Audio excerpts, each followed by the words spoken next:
week's Europa Conference League final and Premier League final weekend review edition of the Premier League Gambling Podcast on the Sports Gambling Podcast Network is brought to you by Edge Boost, the bank account built for bettors. Sign up today at edgeboost.bet with the promo code SGPN and get a $25 deposit bonus.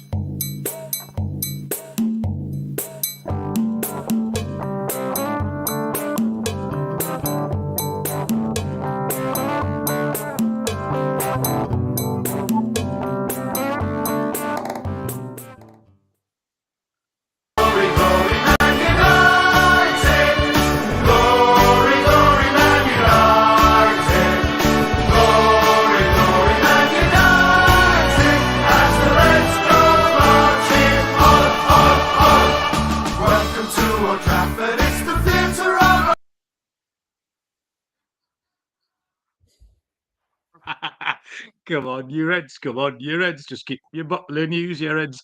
Hey, welcome everybody to the Premier League Gambling Podcast on the Sports Gambling Podcast Network. My name is Malcolm Bamford, coming to you from Newcastle upon Tyne in the northeast of England. Today is Monday, May the 26th. We are here to look at the Europa Conference League final. Big game that's on everyone's mind on Wednesday night from Wrocław. And we'll also have a look around an interesting weekend of Premier League football, the final weekend. All the T's were dotted and I's were crossed or something like that. Joining me from somewhere in Nottinghamshire is Mr. Barry Penaluna. Bazza, what's happening? Evening. I've never said a bad word against Man United, Malcolm, have we? Never. Man United guys, Barry. I've told you for weeks they've not reined it in. I knew they were still playing. They were still trying their best. They just weren't very good until yesterday, where they actually played really well. Bizarrely, for the first time in 3 months in the Premier League. They pulled their finger out and had a go at someone. So nice. Made my weekend. What a horrible day it was, though. It wasn't a very enjoyable afternoon, was it? No, it was horrendous. It was a bit of a weird weekend. We've got lots to get to. We've only got one game later on. We'll do Real Betis against Chelsea in a little while. We're going to talk shit for about 40 minutes, and I've made one pick on that game, Barry, and it's the most boring pick known to man. So if you don't want to, if you're here for the picks, I'd advise you now not to bother.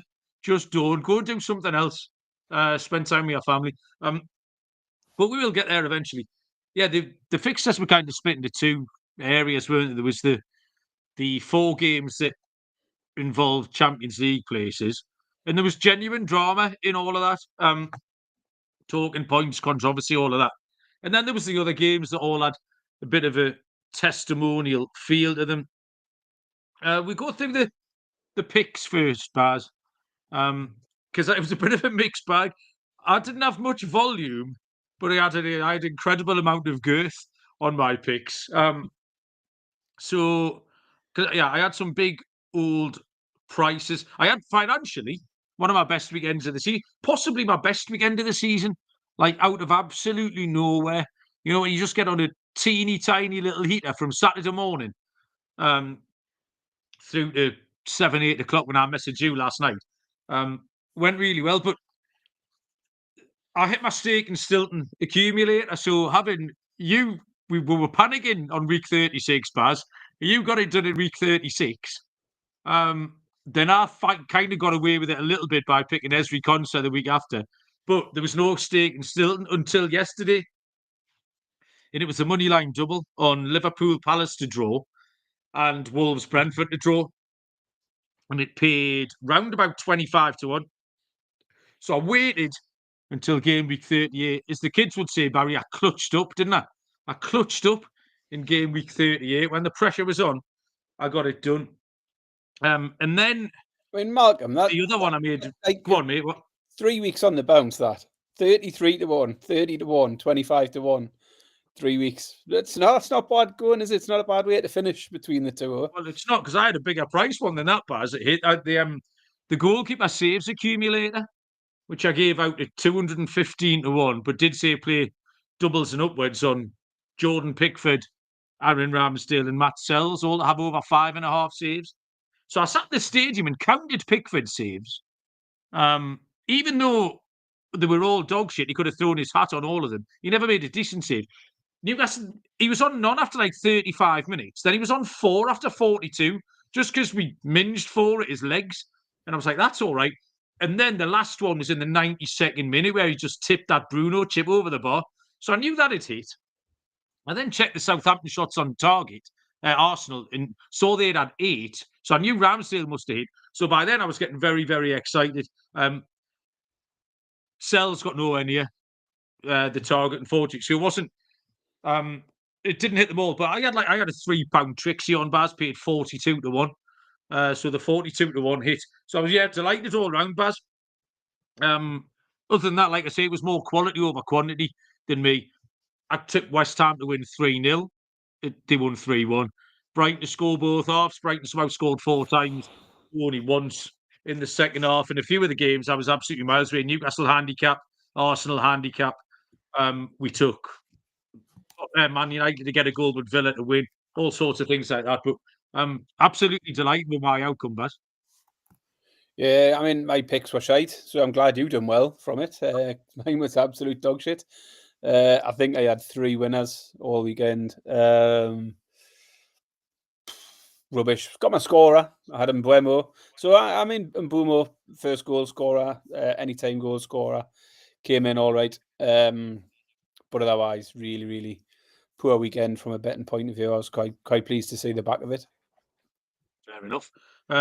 We'll get into the actual games themselves and tell the story of what was a funny old day. Right, I've just read this promo out on the baseball show an hour ago.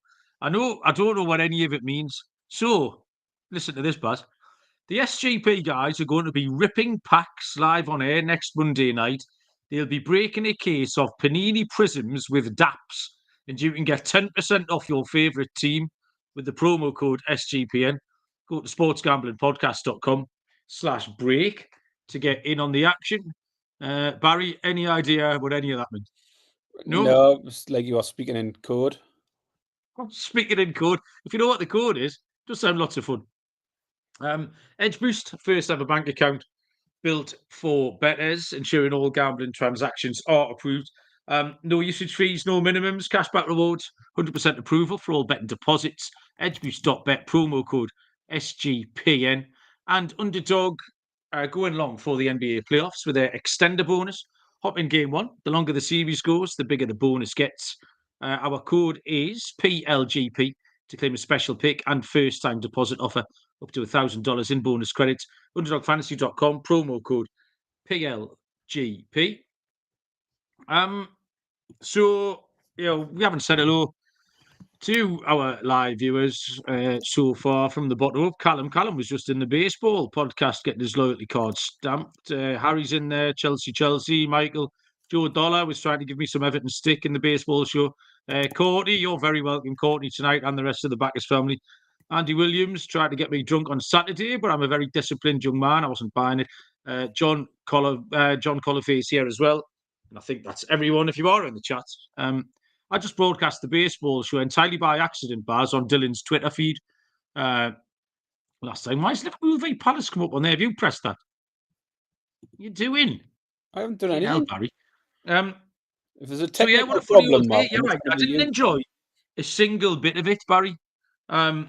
It's the first time, actually, thinking back, because I've been going to football a long time.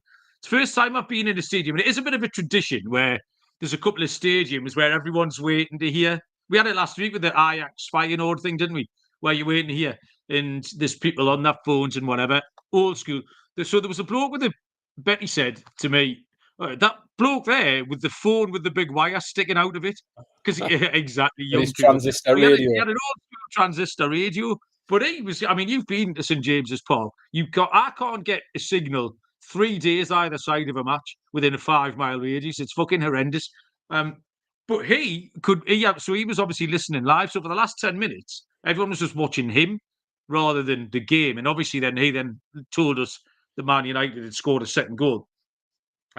But that was the first time I've ever been in that situation. I've seen it loads, and you see it on Match of the Day when they put that montage together and all that. And then the absolute irony of Man United doing us a favour, Barry, was just frankly unbelievable. Having panned them all season, having virtually ruined my life single-handedly.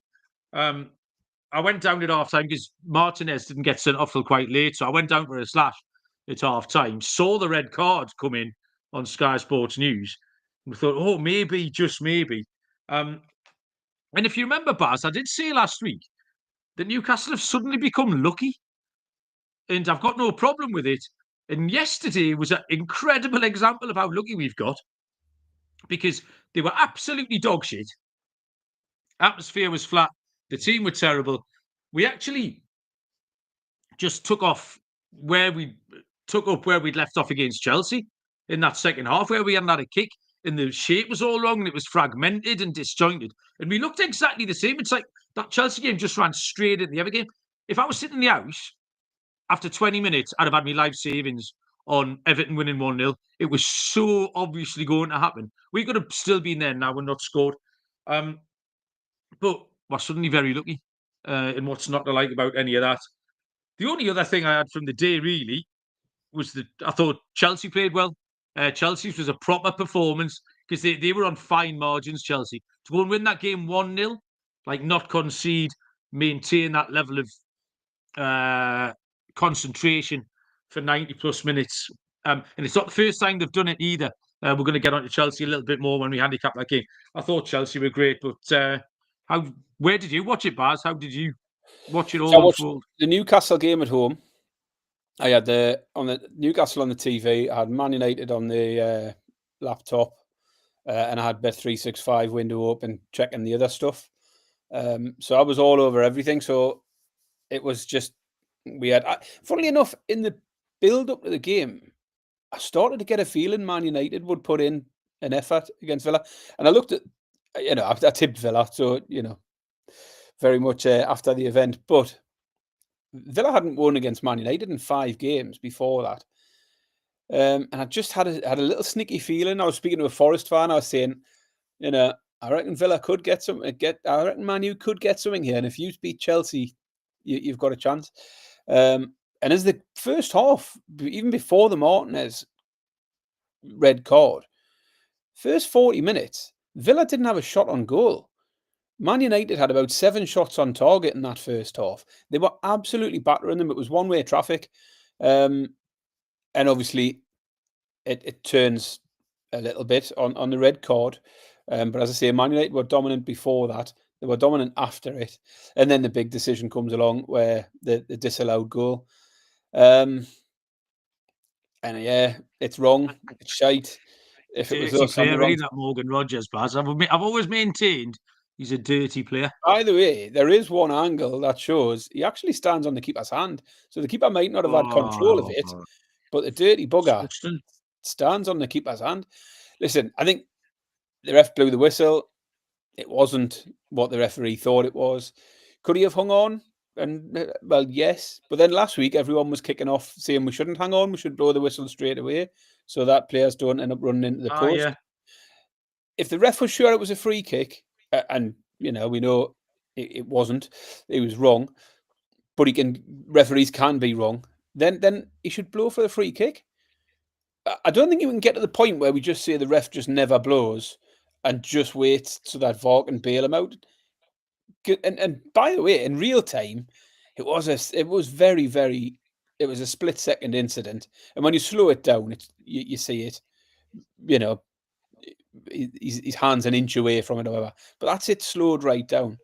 Listen, I mean, people need to decide: do you want the game ref by VAR every week, and we just check everything? Because that's almost what people were suggesting yesterday was, let's hang on. If it was against us, as I say, I'd be furious because the decision itself is wrong. So I get the rage and the disappointment from Villa fans. I mean, but Villa coming out and saying we're going to put an official complaint in. The ref wasn't experienced enough. Should have had a more experienced ref in charge. Who did they want? Did they want Anthony Taylor, Stuart Atwell, Michael Oliver? Because every week we see someone on social media, some set of fans are moaning that those experienced referees are shite. there's enough. Everyone will. It doesn't matter who was refereeing; they would have made the same complaint. That bloke's probably been refereeing 20 years. The fact he's 35-year-old had nothing to do with the fact he got a decision wrong. And by the way, Villa might have scored and still lost because Man United were by far the better team in that game. It's a massive, massive decision, and I do understand. I would be exactly the same. I would be furious with it, but at the same time, it was a little bit funny. It was very, very funny. It's very easy for us to be the voice of reason, yeah, because it didn't happen to us. Because if it did, you'd be listening to a different show. But Yeah, the season's 38 games long. Do you know what I mean? At some point, something's happened to Villa where they've got one, where something's gone in their favour. Something's gone against Newcastle or against Forest or against Chelsea or against Man City. So after 30, it just so happens it's in focus because it happened with 20 minutes left of the season. And if it hadn't happened, they might have qualified for the Champions League. But yeah, I it's should, one of those Malcolm. things. I should just offer my sympathies to Joe Dollar, who was very clearly more interested in Everton beating Newcastle than he was his own team, Arsenal, because you could sense the disappointment on his Twitter posts as the day went on. Absolutely broke his heart that we got into the Champions League. So sorry about that, Joe. I didn't witness any of that. Thankfully, I was out. So to mark the occasion, Barry. Anyway, we haven't seen this for a while. This is the tit list, Barry. So to mark this special occasion, and Manchester United doing an unbelievable favour. So do you remember It's a bit the hard. last I mean, time Malcolm, it's a little bit hard. I mean, I'm having a go at Joe Dollar, but it's a bit hard putting him on the tit list. Joe Dollar's not going on the tit list, Barry? There will be room for him in a minute, though. There'll be room for everyone. Do you remember the second time, the latest time that Donald Trump was voted in as president of the USA, Barry? Do you remember that? Well, the very next day, he just let everyone off, didn't he? Everyone all the people who fucking smashed up the White House, the bloke with the big horns, anyone who'd ever said anything against him, he just let them all out. You're all right, off you go. So, in the spirit of Donald Trump, Barry, any Man United related people who were on the tit list, I'm giving them the official pardon. The They're full getting the pardon. official Yeah, that's fair Premier enough. League gambling podcast pardon. They can go, and they'll never be back either. So, Mark Goldbridge, off you pop, son. Run, take to the fields, gamble like a spring lamb. You're good to go. Rio Ferdinand, off you pop. You're out as well. You're free to go. We'll never see you in these areas again. And that was it, unfortunately. Michael Owen's still in there. But Michael Owen's not in there. He's not Man United, is he? He's Liverpool. Nobody claims Michael Owen. Nobody. No, Michael Owen could stop in. Not even Um, Liverpool want to claim him. Have you got any idea? Oh, right. See, I'm looking at the tit list now, and I can't even remember. Like, why is Anthony Gordon on the tit list? It must be for getting sent off against Brighton. Probably. Kai Havertz is on there. Miguel Arteta, fair enough, and Michael Owen. But as I say, Mark Goldbridge and Rio Ferdinand, you are free to go. You have a complete pardon. The slate is wiped clean, and I think Barry they get a one-season exemption from tit list as well for Goldbridge and Rio Ferdinand. So well done, Manchester United. Spider-Man pajamas all round. We'll get ourselves down to Matt Allen tomorrow, Baz, and buy some new ones. Did you want to have a look at? Well, and I'll tell you what we'll talk about first. Actually, the playoffs, Baz, because Sunderland won at the weekend, which was slightly disappointed. We had that vote, didn't we, Man United or Sunderland, and we both voted for Sunderland. And the way I felt after the game, I think I didn't know how I was going to feel, but when Sunderland won, I wasn't that bothered. It was disappointing because they were shit again. They were the second best team on the pitch for the third time running, and twice against Coventry, and then against Sheffield United, and then managed to win. But I didn't actually feel that bad. So Sunderland were up. Did you watch that game, Baz? Did you feel the same? No, I didn't even know the score. I was at the neighbourhood weekend. I wasn't up in Warrington. I was at a music festival. I had no phone signal. Literally all day, my phone was not picking up anything. So I was watching a band. I think I was watching the Snuts, and I looked to my right, and there was a bloke with a Chef United fan around his sort of shoulders. So I went over to him at one point and asked him what the score was. He told us it was 1-0 up. And then I went over to him at what I thought was full time, Oh like no. looking at my watch, and I was like, "What's the score? Still winning?" And he was like, "No, it's 1-1 now. It looks like it's going extra time." And then I left him alone. And then I never saw him again. And then it wasn't until I got out of there about 11 o'clock that I seen Sunderland had qualified. So yeah, I didn't see any of the game, thankfully, or see any more of that Sheffield United fan. Or maybe he just binned his flag. Oh dear, what a shame. And I wasn't that bothered. Hopefully they'll come up, get fucking 0 points, and we beat them 52-0 twice. I did want to point out our playoff picks, Barry. Charlton won, which means they were 100-30. So we made 3 picks, Baz. 4.3 returned. That's profit, that, isn't it? So Oh, you can put playoff experts in our bio.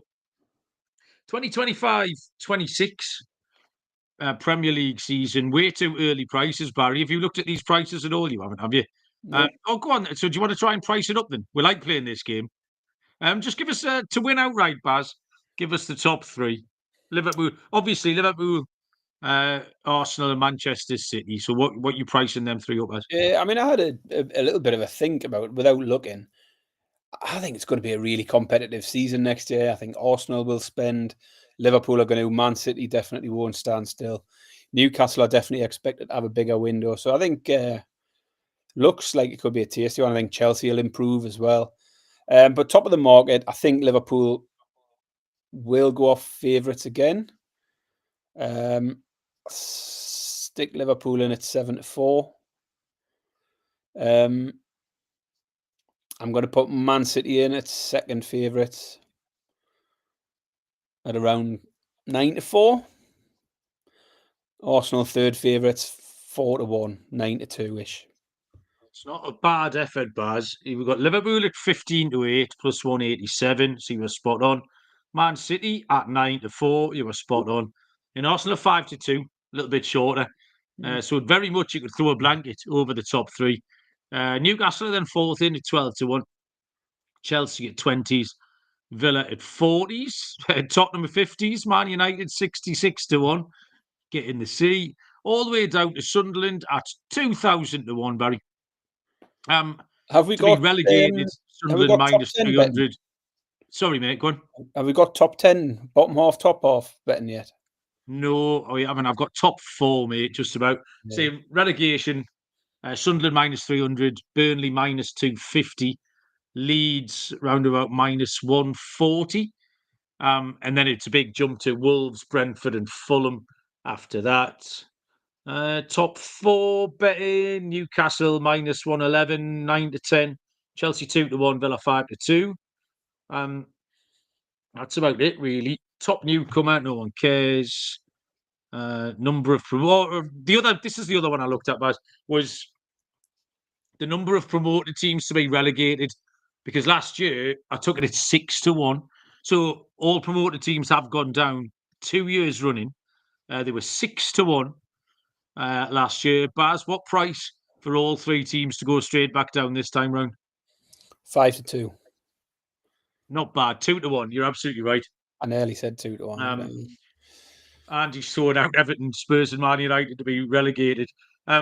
Michael, worth mentioning Everton actually, because Michael's said that there's not a chance on earth Everton go down under Moyes, and he's absolutely right, because what they always going to be is just incredibly competitive. Everton, if you could have picked an opponent for Newcastle yesterday, Everton, you wouldn't have picked them 4th or 5th, like according to their league position. You just wouldn't have picked. They would have been way down the list for prospective opponents. You just don't want to play them. They didn't even have really their first choice team out, the 2 centre backs, but they were big and ugly and horrible and aggressive. And Dye's a very, very good player. I was getting kind of Hatem Ben Arfa vibes from Ilman and Dye. You know, you just got one when you're a bit shit, but you've got one really good player. And we would just give it to Ben Arfa, and it's his job to get you 50 yards up the pitch. We used to do it with St. Maximin a little bit as well. And Dye very much looked like that yesterday. But organised and wanting to compete. And that's half the battle, because we saw it again with Ipswich. yesterday. Teams like that just not wanting to compete or not able to compete for some reason, and you're not going to get that out of Everton at all. As much as we want them to be shit. So yeah, that was that, Baz. Anything to add on the early prices, etc.? And then we'll get into this Betis versus Chelsea game. No, there was, as I say, I'd be interested in seeing the top half, bottom half betting to make some picks out of that. I did see the Backus family earlier asking when we're going to do our £1 million show recap. So maybe do that midweek before the Champions League picks. Well, I was thinking probably next week because we've got. Bear in mind, Baz, we've got a lot of shit to fill in over the next few weeks. So we if we will did cover Champions that. League on Wednesday, and then maybe next start of next week we'll relive the £1 million picks. But yeah, rest assured, Courtney and Patrick, we will do it. I've got one other thing I want to tell you. Then me and the AI, Baz, you know, me and the AI have got quite a close relationship now. Me and my AI friend. But on Saturday or Friday or Saturday, not important. I was talking to the AI. I very occasionally do something that's not sport or gambling related. You'd be surprised to hear.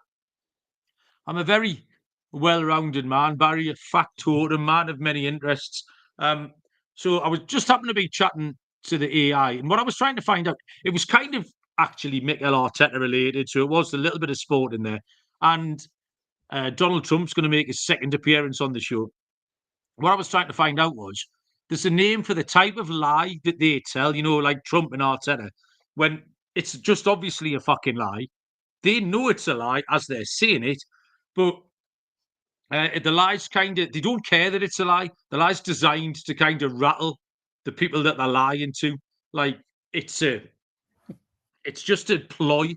Like, they can just people, and it's a huge thing. Like Donald Trump and Mikel Arteta are both masters of it now. So I was trying to find there's a pop psychology term for this type of lie, and that's what I was trying to remember. Don't ask us why. I can't remember what myself. So I was asking the AI, and the AI was suggesting various things, and it's something like a provocative deception or something like that. There's loads of different psychological terms for it anyway.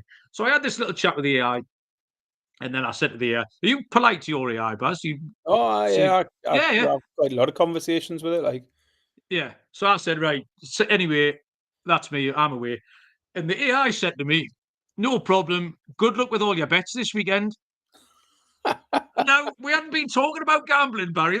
Is that appropriate for the AI? We've been talking about. It didn't know where I was going. Didn't know what I was doing. What my plans were. I was talking to it about you current think it doesn't affairs and know. psychology. Cheeky bastard. You think it doesn't know where you're going. It remembers Yeah, everything. It doesn't matter how long after the event.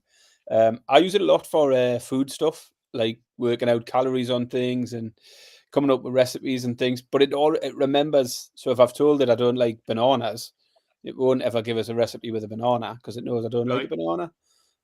So it knows, it knows how many calories a day I'm wanting to aim for and what sort of foods I like and everything. It's clever, like. Oh well, it just assumed I was going to bet me bollocks off all weekend. It Um, fucking knows you well.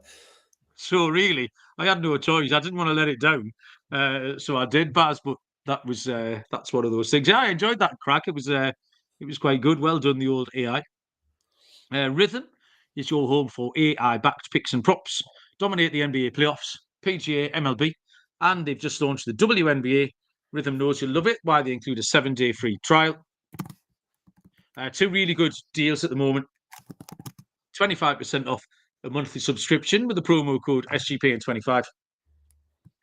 50% off an annual subscription with the promo code SGPN50. So that's SGPN25 or SGPN50. Get your 7-day free trial at sportsgamblingpodcast.com/rhythm. The Circa Ultimate Fantasy Football giveaway. Unbelievable prize. Draft your 12-person league in a cabana at Stadium Swim at the Circa Resort and Casino. Limo. Not Liam. Liam's not going to drive you from the airport. He might do. Limo transport from the airport. 2-night stay at the Cirque Resort and Casino. £5,000 food bill at the Stadium Swim. There's a sports book bevy bill as well. Legacy Club party, 2-hour open bar stuff. May the 5th to June the 30th is the dates for the competition. Sportsgamblingpodcast.com/circa. at sportsgamblingpodcast.com/CIRCA. And we're brought to you by mybookie.ag, your place to bet on every sport, including the NBA playoffs. Tons of locations accepted. Crypto payouts are rapid. Head to mybookie.ag. The promo code is PLGP for a 100% deposit match up to $1,000. T's and C's apply. That's mybookie.ag. Promo code PLGP.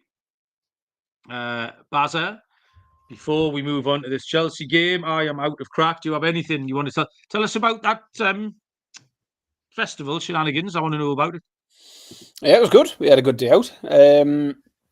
I drove, had a few drinks. Helen drove home. But yeah, seen some good bands. There was a few bands that we've seen before and wanted to see again. So the K's, the Ratings, Freddie Halkin, all ones I've seen in the last couple of months.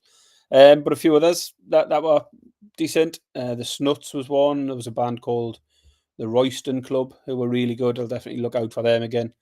And another one on one of the smaller stages, a band called Arcala. But yeah, we had a really good day. Kids enjoyed it. It rained, obviously, for the first time in about 2 months. The one day where I'm stood in the field for 12 hours, the rain decided to come out. So I got the poncho on, classic festival look, the bucket hat and a poncho. But yeah, we had a good day. It was a bit of a moment. As you know, I've been going to gigs with Chloe for quite a while now, and she's getting more and more into it. And we went to watch the K's in the big tent. Helen and Sophie said, right, we're going to stay safely out in the sort of at the side, so we're not in the crowd very much. I was like, right, well, I'll go with Chloe. And I started walking towards the sort of middle with Chloe. And then next thing I know, she was just away. Like, she just didn't want anything to do with me. So it was basically her saying, I don't need you anymore. And I was sort of keeping my eye on her. And at one point, she was about 10 yards away from us to the left. And then next thing I seen was she was just in a mosh pit. And she just got dragged about 50 yards in the opposite direction. And I never saw her again for the next 3 hours. But she came out at the end. I was like, did you enjoy that? And she'd absolutely loved it. She'd just been in the mosh pit, just bouncing around, being shoved everywhere. Said she nearly lost her shoe, nearly fell over a couple of times. But you could tell she was properly buzzing about her experience. So yeah, she's probably not be interested in going to any more gigs with me. She'll just want to go off and do her own thing and bounce around with the lunatics.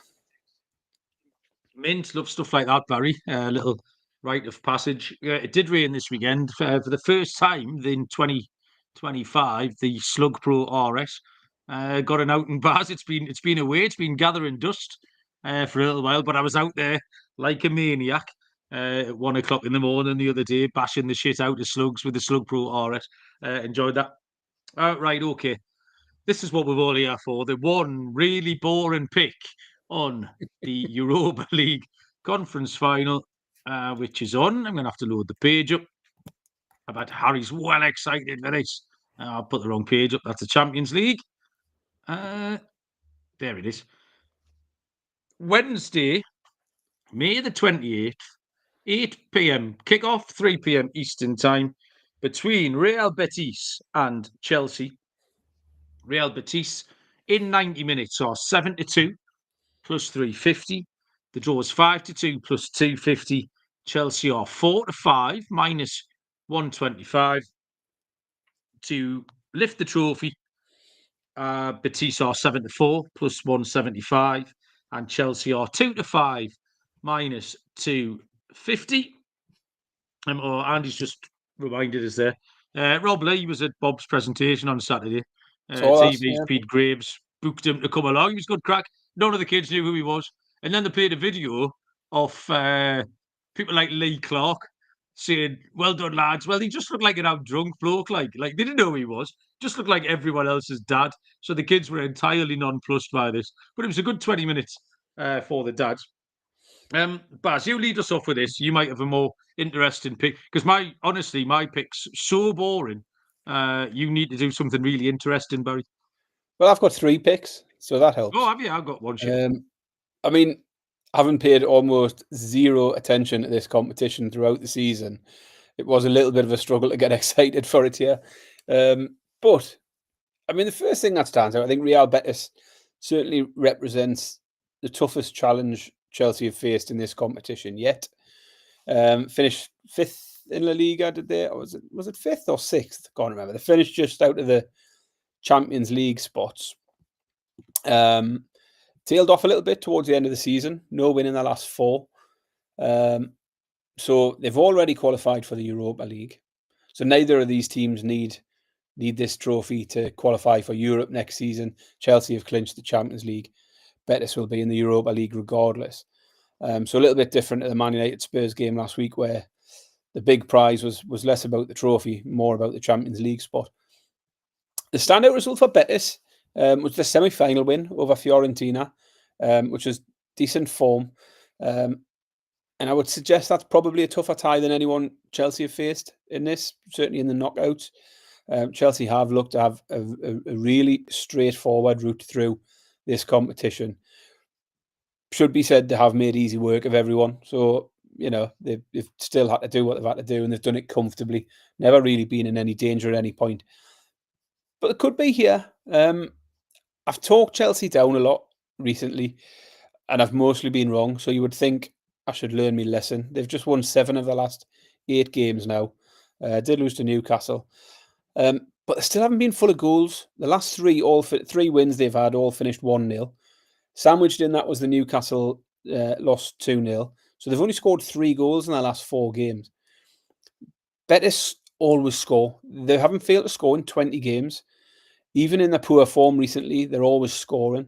11 in a row for Betis has hit both teams to score. 8 of the 11 went over 2.5 goals. And even in games against big opponents, against Barcelona, Madrid, Atletico, they've been getting on the score sheet every week. Even if they aren't winning the games, they're getting on the score sheet. And if they get a goal here, that might be enough to get a draw, or even better, because Chelsea haven't got tons of goals in them. Well, Betis at 7-2. I can get Betis here on the double chance at bang on even money. That's going to be my main pick here. I could see something like a 1-1 take this into extra time. So I think it could be low score and it could be tight. That's everything Chelsea have been doing week in, week out. But I'm going to take Betis on the double chance at evens as my main pick. The other pick I like here is Betis to get the first goal of the game, 7-4. It's plus 175. They've scored the first goal in each of their last 6 games in this competition. So in the last 3 knockout rounds, in both legs, they've scored first. And in 15 out of 18 games in total in this competition, they've scored the first goal. So 7-4 looks a really good price for that. And if they do get the first goal, then the man I've gone for is Bakambu. At any time, 3-1 anytime goal scorer. He's also 9-1 to get the first or the last goal. Bakambu. He's notched 7 already in the competition, and 6 of them came in the knockout stages. So more recently in this competition, he's getting plenty of goals. So Bakambu anytime at 3-1 and 9-1 first or last. So, Barry, not only is my pick really boring, it's in direct contradiction with your picks. So it's completely and utterly nullified it. 39 minutes it's taken us to get to this point. Betis' uneventful end of the season kind of happened because they got stuck in 5th. There was a huge old gap up to 4th. There was a huge old gap down to 6th. So they just had fuck all. They were a bit like Sunderland did. Just sort of phoned it in for a little while. They didn't win loads at home. 16 of 38, like less than 50% of the games. 12 draws and 10 defeats. There was just no trends anywhere. Over 2.5, 58%, dead standard.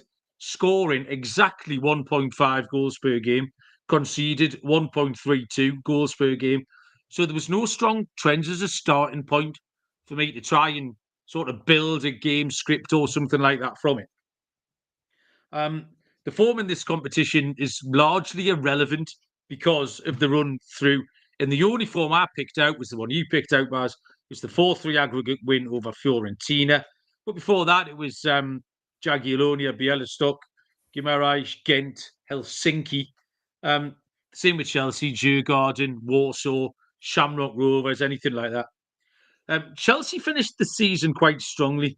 They did what they needed to do for the most part. That 1-0 win against Manchester United, at the time we thought they'd sort of batter them. And they just sneaked past them, but you saw that Man United was still kind of competitive right up until the last day. The only defeat, or the only sort of low point Chelsea had, was that defeat at Newcastle, and that they played really well. They were by far the better team in that second half with 10 men, and Newcastle, who were going all guns blazing.